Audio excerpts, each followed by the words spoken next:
Alexis Pluma appearing on behalf of Mr. Osorno. Mr. Osorno, could you just state your full name? Juan Osorno. Thank you. Right out of the gate, we're stepping into a courtroom that feels routine on the surface. But don't let that fool you, because what's unfolding here is a classic clash between procedural efficiency and real-life consequences.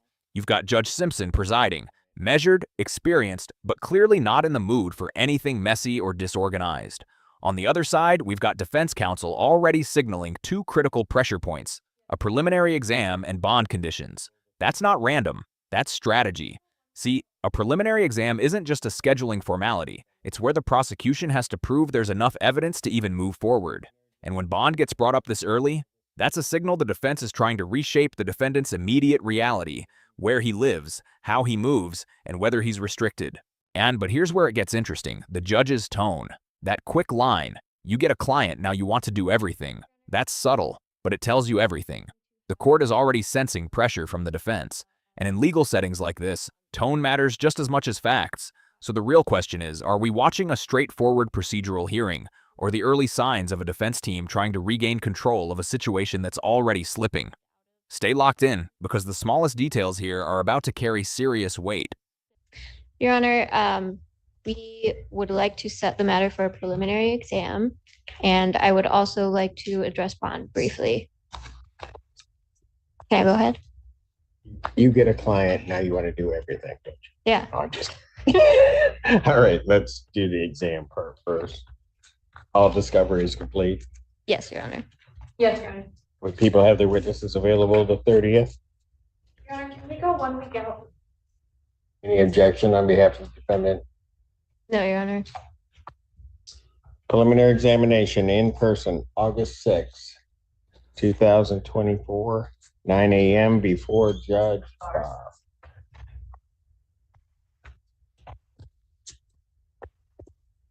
as to bond. Your Honor, we are seeking to have the no go-to order, as well as Mr. Osorno's GPS tether that has a hot zone at his old apartment removed. I believe APA Barossa was able to confirm that the complaining witness has moved out of that apartment. And Mr. Osorno, in the meantime, has been effectively homeless and sleeping over the bike shop that he works at. So he would like to be able to return to that apartment that he was renting with the complaining witness.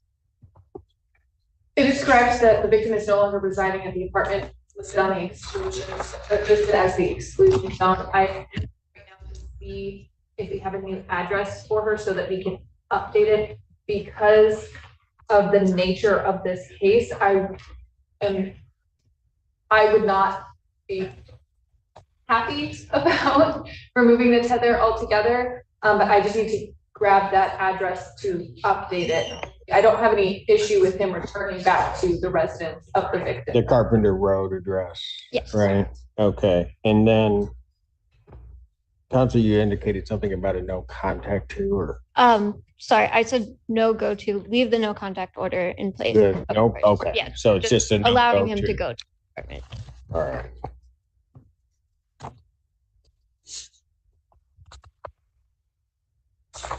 When he's on a tether, Correct. is that, so is it an exclusion zone tether or Yes. GPS tracking? Exclusion zone. Right here, the judge is digging into something extremely technical, but incredibly important. There's a difference between a full GPS tracking tether and an exclusion zone tether. One tracks your every move, the other only restricts where you can't go. And what's happening here is a classic courtroom moment. The paperwork doesn't clearly define which one was ordered. That's not a small oversight, that's a legal gray area. Because enforcement depends on clarity. If the order isn't precise, it opens the door for interpretation, and that can work for or against the defendant. Now watch how the judge handles this. Instead of rushing a decision, he pauses. He wants the updated address. He wants clarity. That's judicial caution in action. Because removing a tether entirely, that's a big move. It signals trust. But keeping it without a valid exclusion zone, that could be unnecessary restriction. So now the courtroom is stuck in a temporary limbo, waiting on one missing piece of information that could completely shift the outcome. And that's how fragile these decisions really are. And Your Honor, I don't believe he has any idea where the complaining witness has moved to. Okay, that. I'm just trying to find the original. The original address. Well, no, I have that. I'm trying to find the original GPS order. Make sure that we.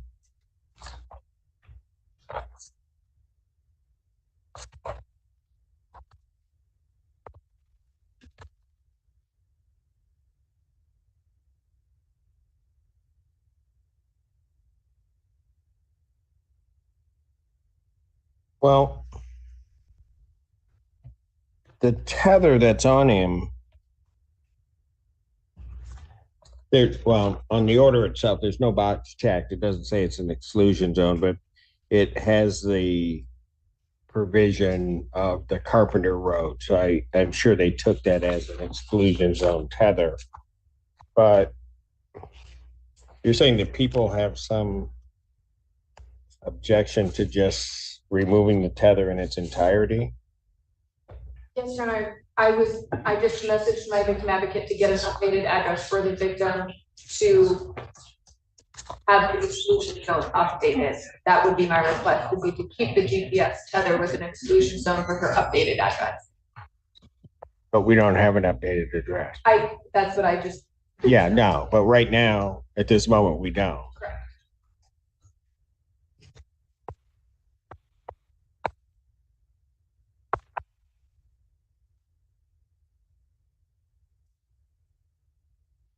The only reason I'm questioning whether or not and maybe I'll make the decision once we have the address, whether or not the tether is even necessary is because we're attempting to try to track him. This is a critical turning point.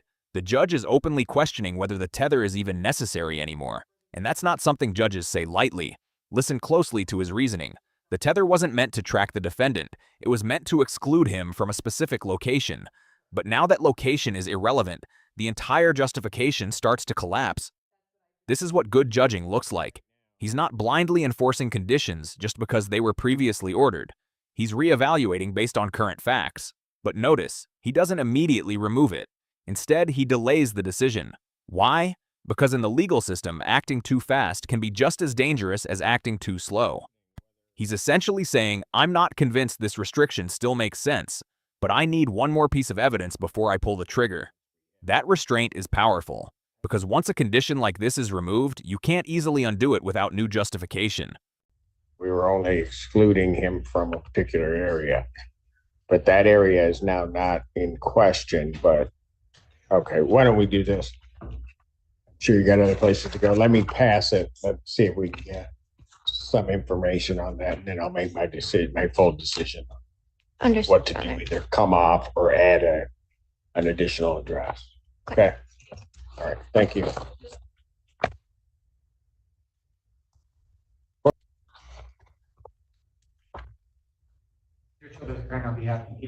Kenneth Overwater, Assistant Public Defender on behalf of Mr. Smith.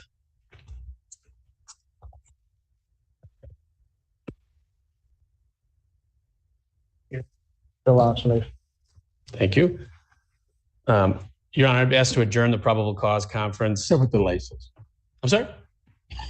No. That's the style? Is it? Yeah. One of them denotes the tether. So it goes with that. Okay. I'm going to go home and do that to all my shoes now. All right. What are we doing? Judge, there's still a significant amount of discovery that's outstanding. There should be videos, probably still images that I don't have, as well as medical and medical examiner reports. So I'll be asking to adjourn this to a convenient date in August. I did speak with Mr. Childress about it. Now we shift into another layer of the case, discovery, and this is where cases are won or lost behind the scenes. The defense is telling the court they don't have all the evidence yet. Videos, images, medical reports, that's huge. Because without full discovery, you can't properly prepare a defense. Legally, they're asking for an adjournment, which is basically a delay, and delays in court can mean two very different things. Either a team is being thorough or they're buying time. But in this case, it leans toward necessity. You can't cross-examine evidence you haven't seen. The judge agrees and schedules a new date. That keeps the process fair, but it also stretches the timeline. And here's the hidden impact. The longer a case drags, the more pressure builds on the defendant, the attorneys, and even the outcome itself. All right. Any objection for that? No. All right. You want the 13th or the 22nd if you're looking to get some time out? I would say the 22nd, please. 22nd. Probable cause conference will be adjourned August 22nd, 2024, 9 a.m. Bond. Before you continue, Bond, Your Honor, may I ask? You want me to like make him wear shoelaces that match? No, Your Honor. Oh, okay. I would actually. I didn't know. There are. You wanted me to change it to? No, there's. I would actually ask that you keep the order that he can only wear mismatched from now on. Right. But that notwithstanding, he is currently on a scram tether. It's my understanding there's been no violations, and he agrees that that remains appropriate. However, he's also ordered to come to community corrections for testing, and the financial implications of that have been a struggle. He's in school. He lives with his parents. They're on a fixed income. They are present here and supportive of him. I don't believe he has any criminal history. There's no indication from anything I've seen so far that there's any history of drug use or that any drugs were involved in this. This appears to be solely an alcohol issue in this case. So I would argue that the scram tether is sufficient to protect the community, especially seeing as he has been compliant up to this point. So I would ask the court to remove the testing requirements at community corrections, leaving the scram tether, and of course the shoelaces.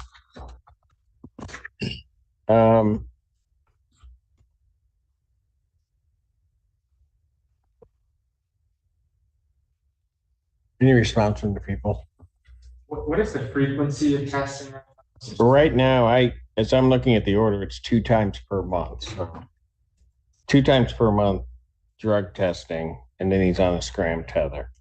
You know, frankly, Ron, I think that that's not asking too much. This is a very case. This is a driving causing death. We have similarly situated defendants who are not. You know, while alcohol was, I do agree with Mr. Overwater that there's no indication that anything at the time that this crash had occurred, anything other than alcohol in the defendant's system. I think that twice a month is not asking too much to make sure that there aren't any other issues. But there's nothing either in his history or as you see in the case that would indicate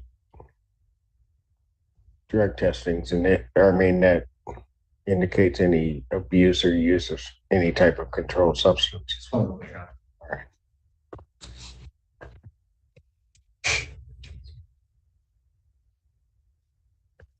No, I mean, he doesn't have a prior criminal conviction. I'm looking at a driving record. I don't see anything. So, you know. And at this time, his family does not possess a vehicle. So anytime he has to go to testing, he has to take an Uber there and back, in addition to paying for the testing. And they are unlimited financial means. All right. Well, here's what I'll do. I'll change it. I won't delete it in its entirety. Okay. But what I'll do is I'll make it once a month, random. Okay. And there it is, the compromise. The judge doesn't fully side with either party. Instead, he splits the baby, as it's often called in legal circles. He reduces the burden, but doesn't eliminate it. From twice a month to once a month, random. That randomness is key. It prevents predictability, which keeps the monitoring effective. This is classic judicial balancing. Reduce unnecessary hardship, but maintain a safeguard. Now think about this. Was that the fairest outcome? Or should the testing have been removed entirely since there's no evidence of drug use? Kind of split the baby on that just in case something happens on that. All right. Very much appreciated, Your Honor. That will certainly help. Gonna need a new order on that. Okay. All right. Thank you. Thank you, Judge.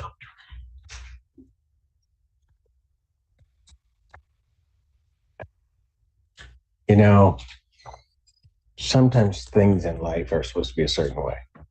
Shoelaces. Shakespeare. He had a full set of pants on. No, he did. He dressed up. He did everything he should have done. Gonna haunt me tonight. One does want a hint of color. Court calls case of. Got it.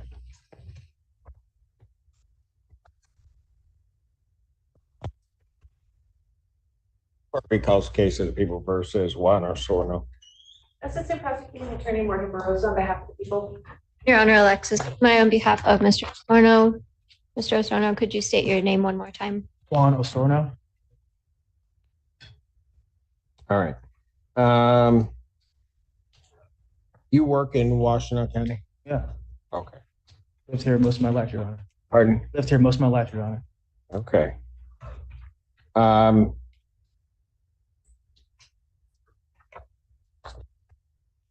Do you have any reason to go to Taylor or Allen Park? No. All right. What I'm going to do is I'm going to leave, at least at this juncture, I'm going to leave the tether in place. I'm going to have a no-go to Allen Park or Taylor, Michigan. Okay. Now we circle back to the earlier issue, and the judge makes his final call. The tether stays, but the restriction shifts. Instead of tying it to a specific apartment, he creates a broader no-go zone for entire cities, Allen Park and Taylor. That's a major adjustment. This tells you something important. The court still sees risk. Even without a confirmed address, the judge isn't comfortable removing restrictions completely, but he does remove the barrier preventing the defendant from returning to Carpenter Road. So again, it's a partial win for the defense, but not a full one. This is the pattern throughout this hearing. No extreme decisions, just controlled adjustments. All right. And Your Honor, just to clarify, will the tether be set up so that if he were to drive through either of those city limits? Does he have a reason to go that way? Not at the moment, Your Honor. But, just thinking. Well, he just needs to be, while this is pending, he just needs to be conscious of that. Understood, Okay. Your Honor. All right. I think if you're headed, I think either one of those directions, you kind of know that you're going to be traveling through. All right. Understood.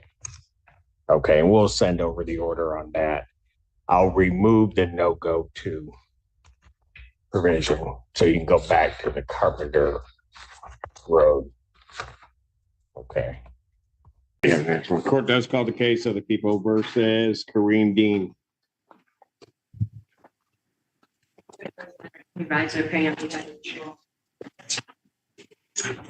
Who's this? This is fairly, Your Honor. Hang on. No, don't take him back. You're good.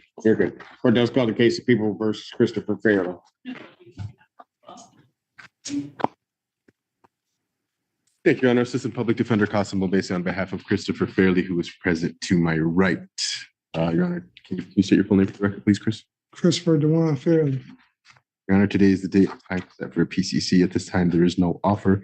So my client is wanting to waive his preliminary exam and seek offer as to the court, Your Honor. He wishes to waive his preliminary exam. Is that correct, sir? Yes. All right. You understand that that's a proceeding where the people would have to show by probable cause that the offenses alleged were committed and that you committed them. Yes. You understand you'll not have that hearing and you'll proceed to circuit court for further resolution. Yes. People also with the right. Limited information having been waived, defendant is bound over to circuit court on all 5 counts. Your Honor, may we address bond when appropriate? Well, you're going to have to get the. I'm sorry. To do the arraignment. Oh, I'm sorry. We stand, waive formal readings and stand mute to the charges at this time, Your Honor. Defendant, waive formal reading, standing mute. Court will enter a not guilty plea. Pre-trial in this matter will be set for July 31st, 2024, 1:30 before Judge Conlon. Yes, as to bond. Yes, Your Honor. My client is requesting a PR bond due to the fact that the allegations in this case happened over a year ago. My client does have 3 children that he needs to take care of at home. He'd be requesting a PR bond, and if the court deems home confinement or a tether appropriate, then client has no issue with that, Your Honor. He just wants to get back home to his kids. Any response from the people? Yes, thank you. Statutorily, the defendant is not entitled to a PR bond at the time of his arrest in this case. At the time of this investigation, because he was arrested later, it appears that he was on federal supervision, probation for a federal firearms conviction. The defendant had a substantial criminal history dating back to the late 90s, as far as I can see. In 2006, he was convicted of delivery of crack cocaine in Ohio. In 2010, he was convicted of delivery and manufacture controlled substances here in Washtenaw County. In 2012, he was convicted of a federal firearms offense. In 2014, he was sentenced to federal prison for 7 years, which was to be followed by 3 years of federal supervision. However, in 2020, he violated his federal supervision, and he was then still on federal supervision in April 2023, at the time that he was dealing crack cocaine to confidential informants. The law net was able to do a search warrant of his home, which revealed 11 grams of crack cocaine. When the police entered the apartment, the defendant was in his kitchen, actively trying to flush the crack cocaine down his kitchen sink. They also recovered a firearm. They had the opportunity to interview the defendant's roommate. The defendant was essentially sleeping in the living room area and paying rent in the form of cocaine to the person who was legally on the lease. The roommate disclosed to the police that in the days leading up to the search warrant, the defendant had actually committed a felonious assault on him, ordering him out of his own bedroom when the defendant was in possession of a gun. He is facing very substantial charges, and as I said, statutorily is not entitled to a PR bond. And also, I requested 100,000 cash surety when I charged this, and his bond was set at 50,000 cash surety. So he's already been given a verdict.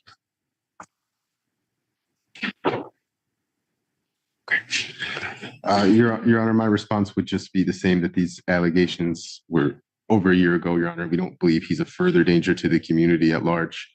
And like I said, he's willing to go on any form of home confinement or tether that the court is appropriate, as well as any testing that the court would deem appropriate, Your Honor.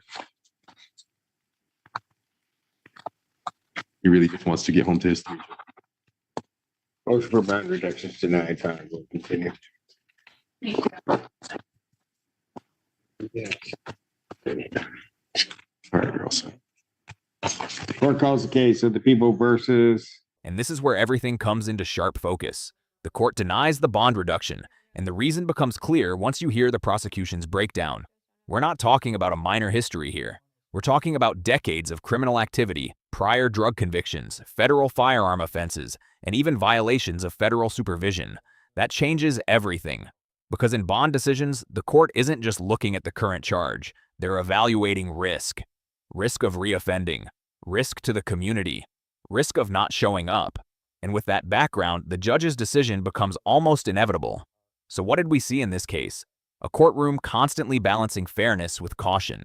Some conditions were reduced, others were reinforced.